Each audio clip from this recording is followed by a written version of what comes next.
Si l'on commence l'histoire par la fin, il faut venir ici, sur la plage de Vers-sur-Mer, entre Courseulles et Arromanches. Quant au point de départ, il se situe là, à New York, America. On ne peut pas s'y tromper, c'est écrit sur l'avion. America, commandant Byrd, le panneau commémoratif, est aussi modeste que l'événement fut considérable. C'était donc de l'autre côté de l'Atlantique le 29 juin 1927. Le capitaine Richard Byrd et son équipage s'apprêtaient à prendre leur envol, direction Paris. Il fallut que le destin s'en mêle et vienne offrir à ces deux passionnés d'aviation, tous deux anciens salariés d'Air France, un fait divers aéronautique qui par miracle ne tourna pas au drame, mais à l'exploit.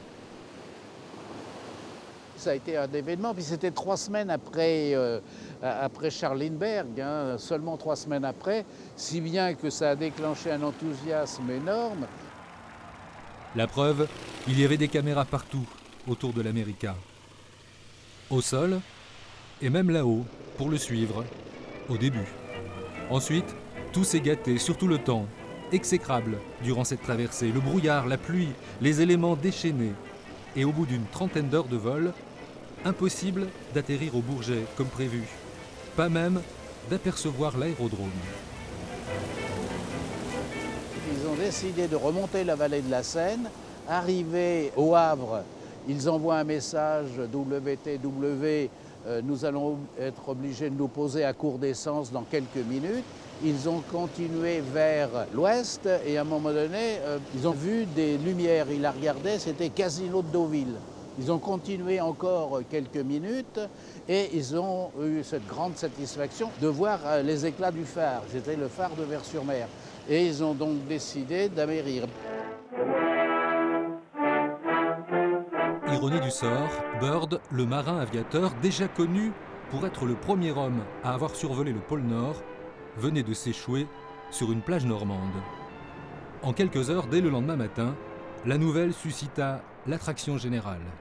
Aussitôt, les gens des villages voisins, de Bayeux, de Courseulles, de Caen, venaient tout de suite voir l'épave de l'avion. Et même des Américains ont loué des avions au Bourget et se sont posés dans les champs ici. Quant à l'équipage, sain, sauf et valeureux, il fut reçu et réconforté dans cette maison de Vers-sur-Mer, sur une place porteuse d'histoire. C'est ici que Jean-Pierre Dupont, fou d'avion et autres morceaux de bravoure, a créé, il y a une vingtaine d'années, un musée réunissant les deux grands événements de sa commune, l'America et le D-Day. Deux épopées à la fois aériennes et maritimes, souvenirs vécus pour les uns, il avait 10 ans en 1944, et recomposés pour les autres. C'est si loin, 1927.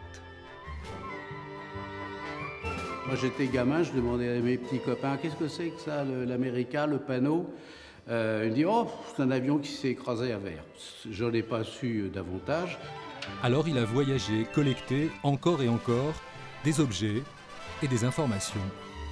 On avait le récit par Byrd dans le National Geographic Magazine en 1927 et on a recherché davantage de documents. On a commencé par le Smithsonian, le musée de l'air américain. Et ce musée de l'air, quand il a su qu'on habitait un petit village Vers-sur-Mer, nous a accueillis à bras ouverts. Juste reconnaissance de l'hospitalité d'une humble cité balnéaire envers les héros de l'Amérique.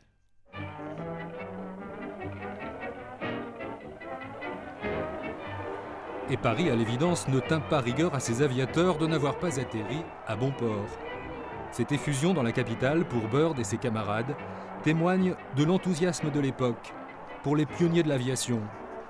Un accueil digne d'un pape, d'un prince ou des futurs rockstars. Ah oui, vraiment. 3 semaines après Lindbergh, il a eu encore tous les honneurs. Voilà, il a Byrd.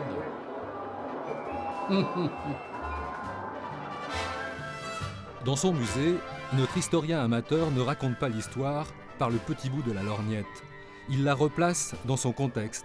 De 1918 à 1932, sur près de 100 tentatives de traversée de l'Atlantique, la moitié furent des échecs. Et l'on compta pas moins de 12 disparitions. Mais c'est vraiment cette année 1927 qui marqua l'histoire. L'épopée de l'América s'y inscrit en toutes lettres. Elle fut la première liaison aéropostale transatlantique. Mission accomplie. D'ailleurs, une partie du courrier fut sauvée des eaux et oblitérée à la poste de Vers-sur-Mer. 300 lettres, dont celle-ci. Mon vieux, je confie à tout hasard, c'est bien le mot, cette lettre à Bird qui va demain soir tenter son vol New York-Paris. Si elle te parvient, elle aura un jour, quand ni toi ni moi ne serons plus de ce monde, une valeur pour les collectionneurs. Il ne pouvait pas mieux dire.